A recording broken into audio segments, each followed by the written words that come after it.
সারা বিশ্ব যেখানে কোকাকোলাকে বয়কট ঘোষণা করেছে বা বয়কট করে চলছে, সেখানে এই উত্তেজনা মুহূর্তে কোকাকোলা নিয়ে এই ধরনের একটি বাংলাদেশি কোম্পানি বিজ্ঞাপন প্রচার কোকাকোলার পক্ষ নিয়ে, এটা সত্যি আসলে একটা দুঃখজনক।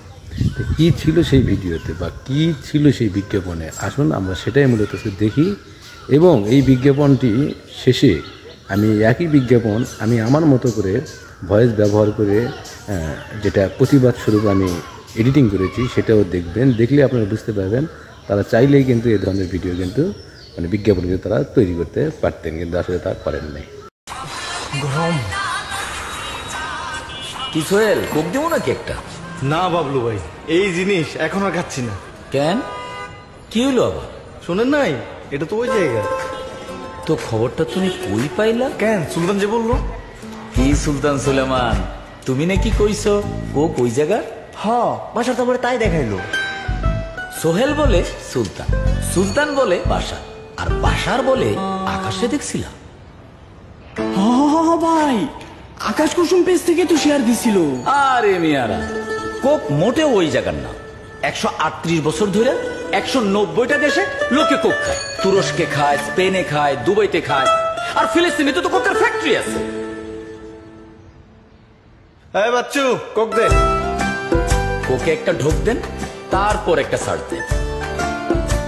গত 62 বছর ধরে আমাদের আবেগে স্মৃতিতে মিশে আছে কোক। এই তো আমাদের কোক।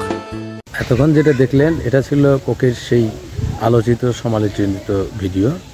এখন যে ভিডিওটি দেখবেন, এই একই ভিডিওই আমি আমার মতো করে ভয়েস ব্যবহার করে যেটাকে যুগ উপযোগী হিসেবে আমি আপনাদের সামনে এবার উপস্থাপন করছি। আশা করি এটার থেকে যে ভিডিওটি দেখলেন, এটা থেকে এই ভিডিওটি সম্পূর্ণ কোকাকোলারকে বয়কট এবং প্রতিবাদ স্বরূপ আমি এই ভিডিওটি ব্যবহার করেছি ভয়েস দিয়ে।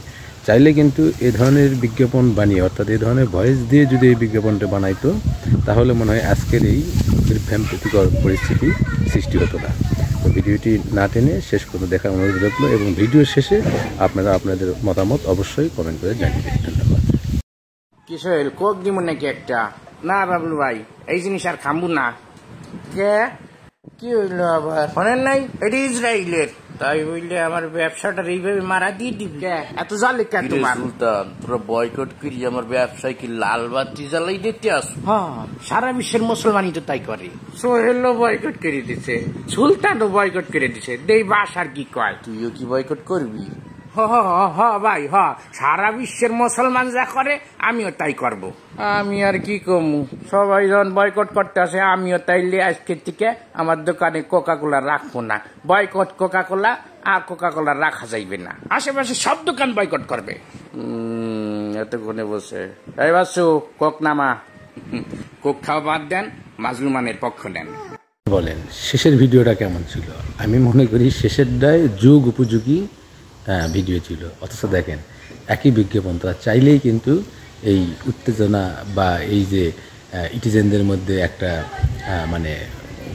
উত্তেজিত ভাব, এটা কিন্তু তারা চাইলেই কিন্তু রিমুভ করতে পারতো, কিন্তু আসলে তাদের মূল উদ্দেশ্যই ছিল গরম সময়ে গরম কিছু করা। তো এটা আজকে প্রথম নয়, বাংলাদেশে সহ বিশ্বের মুসলমানদের উত্তেজিত করতে সুকৌশলে প্রতিবারই এরকম কোনো না কোনো অপ্রীতিকর ঘটনা কিন্তু ঘটে, যেটা আমরা কিন্তু সামান্য একটু পরিবর্তনে করলেই সেটা আমরা রিমুভ করতে পারতাম। এই ধরনের কন্টিনিউ ভিডিও পেতে অবশ্যই আমাদের পেজটি ফলো করে রাখবেন, আর আমাদের ইউটিউব চ্যানেল থেকে যারা দেখছেন তারা অবশ্যই আমার চ্যানেলটি সাবস্ক্রাইব করে রাখবেন। লাইক শেয়ার করতে ভুলবেন না, বেশি বেশি লাইক শেয়ার করবেন, কারণ আপনাদের লাইক শেয়ার এবং কমেন্টে আমাদের নতুন করে কিছু করার অনুপ্রেরণা যোগায়। সবাই ভালো থাকবেন, WBDর সাথে থাকবেন।